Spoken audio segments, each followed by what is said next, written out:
బావులు ఎండిపోతాయి, చెరువులు నిండుకుంటాయి, బోర్లు బావురుమంటాయి. ఆబగా ఆశగా ఆకాశం వైపు చూస్తాం. ఋతుపవనాలకు మనమంటే ఎంతో ప్రేమ. కాస్త బెట్టు చేసినా ఇట్టే కరిగిపోతాయి.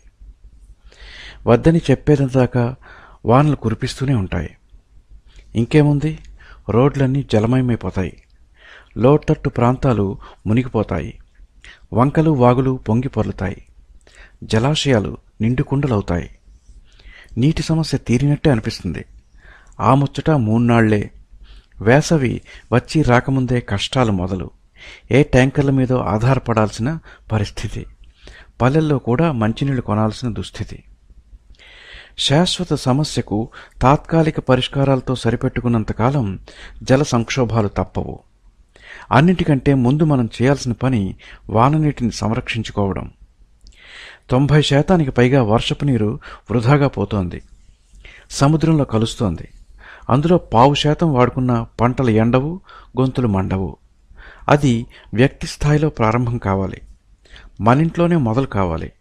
ఆ తర్వాత మన గ్రామంలో, మన తాలూకాలో, మన జిల్లాలో, మన రాష్ట్రంలో, మన దేశంలో, ప్రపంచమంతా. దేశం మొత్తం నీటి కరువుతో కటకటలాడుతున్న రోజుల్లో కూడా కొన్ని ఇళ్లలో కొరతే ఉండదు. కొన్ని అపార్ట్మెంట్లకు ట్యాంకర్ల అవసరమే రాదు. కొన్ని గ్రామాలు సుభిక్షంగా ఉంటాయి. కారణం వారి వారి ముందు చూపు, రేపటి అవసరాల కోసం వాననీటిని సంరక్షించుకోవాలన్న విజ్ఞత. వర్షాకాలం, హర్షాకాలం, ప్రతి చినుకు ఓ అమూల్యమైన బహుమతే.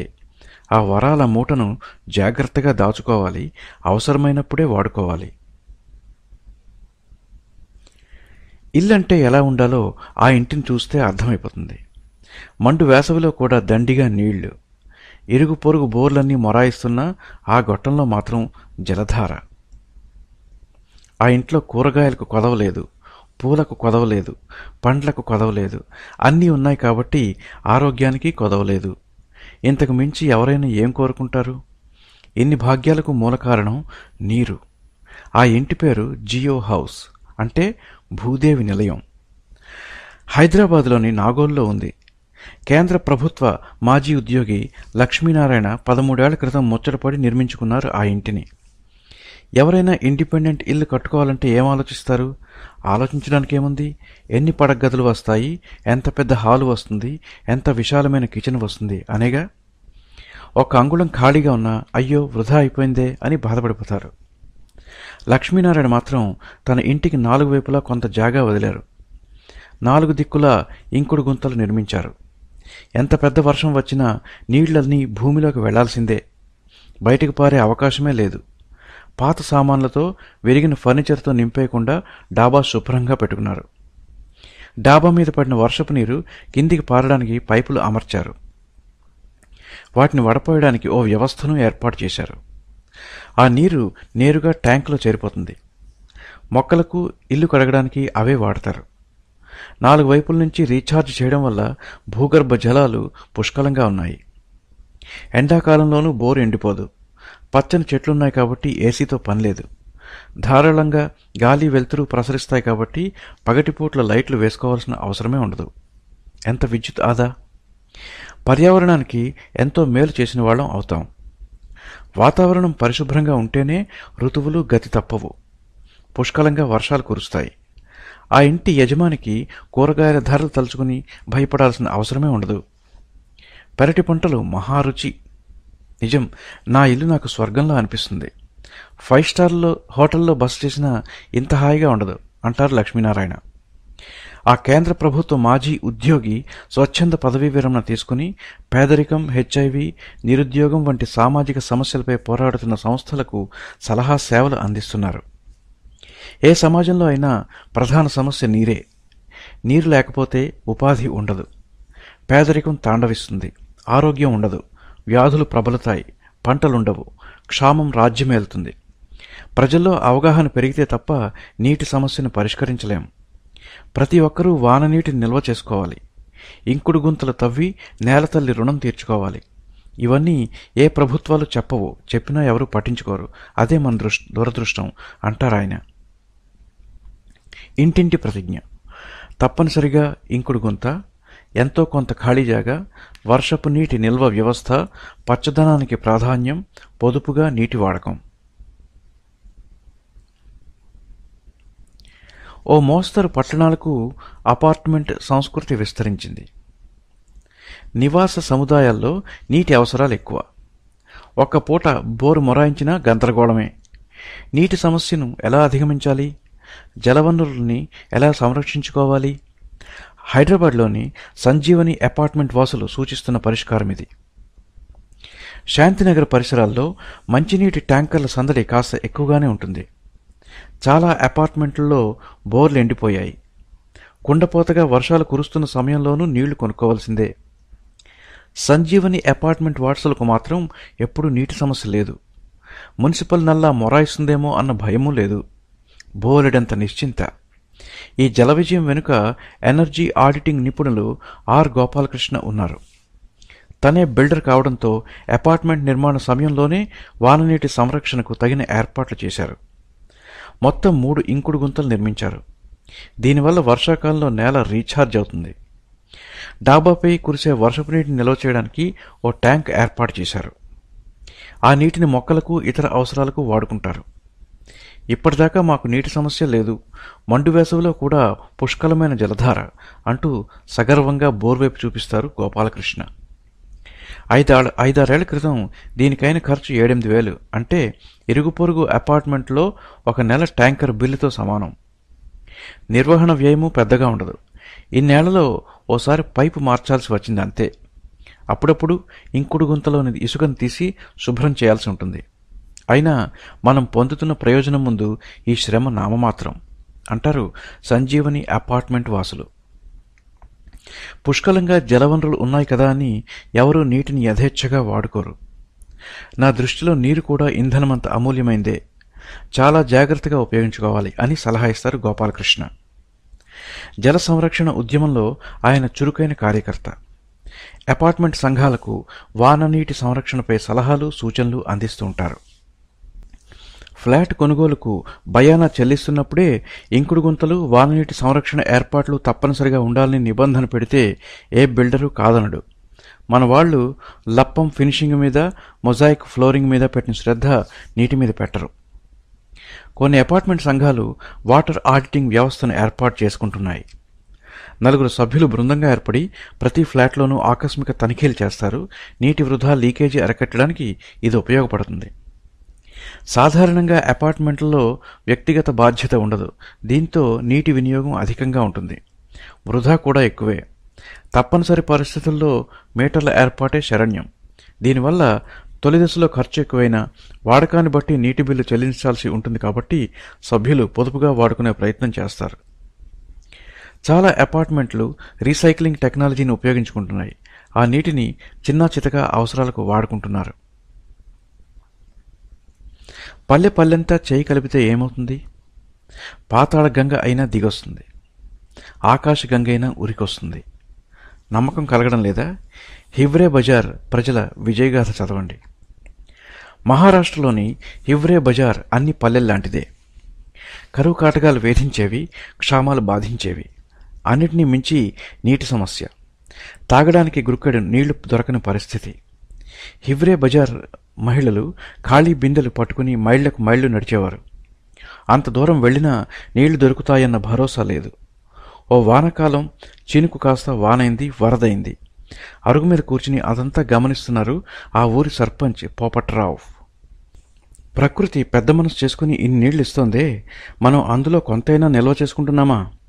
తెల్లారేసరికి ఒక్క చుక్క మిగలవు. తప్పు చేస్తున్నాం, చాలా పెద్ద తప్పు చేస్తున్నాం అనిపించింది ఆయనకు. ప్రజలందరినీ సమావేశపరిచి తన మనసులోని మాట చెప్పారు. అంతా ఆమోదం తెలిపారు. వాననీటి పరిరక్షణకు నడుం బిగించారు. ఏటవాలు ప్రాంతాల్లో చెక్ డ్యాములు కట్టి ఆ నీళ్లన్నీ ఒకచోట పోగయ్యేలా జాగ్రత్త పడ్డారు. ఇంటింటికి ఇంకుడు గుంతలు నిర్మించారు. 1-2 ఏళ్లలోనే మార్పు కనబడింది. ఎండిన బోర్లలోంచి జలధార పొంగుకొచ్చింది. చెరువులు కళకళలాడాయి. గొంతు తడిసింది, పొలము తడిసింది. ఆకలి బాధ తెలిసిన వారికే మెతుకు విలువ తెలుస్తుంది. హివ్రే బజార్ ప్రజలకు నీటి ప్రాధాన్యం తెలుసు. ఒక్క చుక్క కూడా వృధాగా పోనివ్వరు. కాస్త దాహంగా అనిపిస్తే బిందెలోంచి సగం లోటా నీళ్లే తీసుకుంటారు. మరీ దాహంగా అనిపించినప్పుడే లోటా నిండా ముంచుకునేది. తుంపర్ల సేద్యం ద్వారానే పంటలు పండిస్తారు. దీనివల్ల జలవనరులు వృధా కావు. వాటర్ ఆడిటింగ్ పద్ధతిని సమర్థంగా అమలు చేస్తారు. అంటే చెరువుల్లో ఎంత నీరు ఉంది, ఎన్ని ఎకరాలకు సరిపోతుంది తదితర లెక్కలు పక్కాగా ఉంటాయి. తొలి ప్రాధాన్యం తాగునీటికి, పశువులకు. నీరు పల్లానికి చేరినట్టు సిరి సంపదలు జాగ్రత్త పనులనే వరిస్తాయంటారు. ఆ మాట నిజమే కావచ్చు. హివ్రే బజార్లో నిరుపేదలే లేరు. అదో నాటకం. హీరో పచ్చదనమే ప్రపంచంగా బతుకుతాడు. వానచినుకు సంరక్షణకు నడుం బిగిస్తాడు. ప్రేమ్భాయ్ పటేల్కు ఆ నాటకంలో తన జీవితానికో సందేశం ఉన్నట్టు అనిపించింది. ఆయన బట్టల వ్యాపారి. నలుగురికి ఉపయోగపడిన జీవితం ఒక జీవితమే కాదనుకున్నారు. దుకాణాన్ని కట్టేసి సొంతూరికి వచ్చారు. ఆ ప్రాంతం కరువు కాటకాలకు నిలయం. ఎవరింట్లోనూ బిందె నీళ్లు కూడా దొరకవు. ఎలాగైనా సరే నీటి కరువును జయించాలని నిర్ణయించారు ప్రేమ్భాయ్. అందులోనూ పల్లెల బతుకులు నీటితో ముడిపడి ఉన్నాయి. కుండపోతగా వర్షం కురిసినా ఆ జలసంపద కళ్ల ముందే ఏరై పారిపోతుంది. ఆ నీటిని ఒడిసిపట్టుకోవాలన్న విజ్ఞత లేనంతకాలం గొంతు ఎండుతూనే ఉంటుంది. వరుణుడి ప్రసాదం ఒక్క చుక్క కూడా వృధా కావడానికి వీల్లేదంటారు ప్రేమ్జీ. చెక్ డ్యాములకు చాలా ప్రాధాన్యం ఇచ్చారాయన. గుజరాత్లోని రాజ్కోట్ పరిసర ప్రాంతంలో ఉన్న 30 గ్రామాల్లో 1700 చెక్ డ్యాములు నిర్మించారు. ఆ పని తనొక్కడే చేయలేదు. ప్రజల్ని భాగస్వాములను చేశారు. గ్రామీణాభివృద్ధి శాఖ నుంచి నిధులు రప్పించారు. చెక్ డ్యాముల డిజైనింగ్లో కొత్త పద్ధతులు కనిపెట్టారు. అందుకే ఆ కార్యక్రమం అంత విజయవంతమైంది. దాదాపు 30,000 హెక్టార్ల బీడు భూమి పచ్చని పంటలతో కళకళలాడుతోంది. ఇప్పుడు వలసల్లేవు, ఆకలి చావుల్లేవు. మాజీ రాష్ట్రపతి అబ్దుల్ కలాం ఆ మార్పును చూడ్డానికి ఇంత దూరం వచ్చారు. ఇలాంటి ప్రయత్నమే దేశమంతా ఎందుకు జరగకూడదు? వాననీటిని ఎందుకు కాపాడుకోకూడదు? ఆ మాట అంటున్నప్పుడు అబ్దుల్ కలాం కళ్ళలోండి ఆనంద బాష్పాలు. చేయి చేయి కలిపితే భూమిలోంచే కాదు, గుండెలోంచి కూడా ఊట వస్తుంది. ప్రేమ్భాయ్ ఈ విధంగా అన్నారు. నా శవాన్ని కట్టెలతో కాల్చకండి. పచ్చని వృక్షాలను వృధా చేయడం నాకు ఇష్టం లేదు. నా కోసం భారీ సమాధి వద్దు. పొలంలో 6 అడుగుల గొయ్యి తవ్వి పూడ్చిపెట్టండి. దానిమీద ఎలాంటి నిర్మాణాలు ఉండకూడదు. ఆ భూమి ఖాళీగా ఉండడం నాకు ఇష్టం లేదు. అక్కడ నీళ్లు పారాలి, పంటలు పండాలి, పిడికడి గింజలనైనా ప్రపంచానికి ఇవ్వాలి. నా ఆత్మశాంతి కోసం యాగాలు, పిండ ప్రదానాలు వద్దు. మరిన్ని చెక్ డ్యాములు నిర్మించండి, వాననీటి నిల్వ చేయండి. ఇదే నా చివరి కోరిక. ఎంతోమంది ఐఏఎస్లు వస్తుంటారు, పోతుంటారు. ప్రజలు ఏ ఒకరిద్దరినో మాత్రమే ఎందుకు గుర్తుపెట్టుకుంటారు? ఆ అధికారులు ఏసీ క్యాబిన్లు దాటేసి జనం మధ్యకు వస్తారు. ఫైళ్లే ప్రపంచం అనుకోకుండా సమస్యల వద్దకే నడిచి వెళ్తారు. అశ్విని ఖిడే లా. దశాబ్దం క్రితం పనిచేసి వెళ్లిన ఆ ఐఏఎస్ అధికారిని నాగపూర్ పరిసర ప్రాంతాల ప్రజలు ఇంకా గుర్తుంచుకున్నారు. చల్లని తల్లి, జలదేవత అని మెచ్చుకుంటున్నారు. శిక్షణ పూర్తయ్యాక మహారాష్ట్రలో నాగ్పూర్లో జిల్లా పరిషత్ ముఖ్య కార్యనిర్వహణాధికారిగా బాధ్యతలు స్వీకరించారు అశ్విని. ఎటు చూసినా కరువు. ప్రజల్ని, స్వచ్ఛంద సంస్థల్ని భాగస్వాములను చేసి వాననీటి సంరక్షణ కార్యక్రమాన్ని ప్రారంభించారు. గ్రామ పంచాయతీలకు అవసరమైనన్ని నిధులు ఇచ్చారు. ఒక్క పైసా కూడా దుర్వినియోగం కాకుండా జాగ్రత్తలు తీసుకున్నారు. క్షేత్రస్థాయిలో పనిచేసే ఉద్యోగులను జవాబుదారులను చేశారు. వన్ రాయ్ స్వచ్ఛంద సంస్థ ప్రతినిధి మోహన్ ధారియా ఈ కార్యక్రమానికి అవసరమైన సాంకేతిక సహకారం అందించారు. ఇసుక సంచులతో వరద ప్రవాహాన్ని నియంత్రించి నీటిని నిల్వ చేయడం వన్ రాయ్ విధానం ప్రత్యేకత. పరిసర ప్రాంతాల్లో బోల్డంత ఇసుక ఉంది. శ్రమదానం చేయడానికి జనం సిద్ధం. ప్రభుత్వం తరఫున సాయం అందించడానికి ఆఫీసరమ్మ ఉండనే ఉన్నారు. దీంతో 222 బంధార్లు అంటే చిన్న చిన్న డ్యాములు లాంటి నిర్మాణాలు నిర్మించారు. దీంతో చాలా గ్రామాలకు నీటి సమస్య తీరింది. ఉన్నతాధికారుల చేతిలో నిధులుంటాయి, అధికారం ఉంటుంది. కాస్త చొరవ చూపినా చాలు, అద్భుతాలు సాధించవచ్చు. అశ్విని భిడే లాంటి అధికారులుంటే ఏ గ్రామంలోనూ నీటి సమస్యలే ఉండవు అంటారు స్థానికులు. ఇప్పుడు ఆమె ముంబై మెట్రోపాలిటన్ రీజియన్ డెవలప్మెంట్ అథారిటీలో జాయింట్ కమిషనర్గా బాధ్యతలు నిర్వహిస్తున్నారు. చెన్నైలోనూ గతంలో ఓ ఉన్నతాధికారి వాన్నీటి సంరక్షణ ఉద్యమాన్ని చేపట్టారు. ఇంకుడు గుంతల నిబంధనను ఖచ్చితంగా అమలు చేశారు. ఎన్ని రాజకీయ ఒత్తిళ్లు వచ్చినా తట్టుకుని నిలబడ్డారు. అనుకున్నది సాధించారు. ఆమె పేరు శీల. జనం జలశీల అని పిలిచేవారు. ఆ పేరుతోనే ఆమెను గుర్తుపెట్టుకున్నారు. ఇన్ఫోసిస్లో కొత్తగా చేరిన ఉద్యోగులకు శిక్షణలో భాగంగా నీటి పొదుపు గురించి చెప్తారు.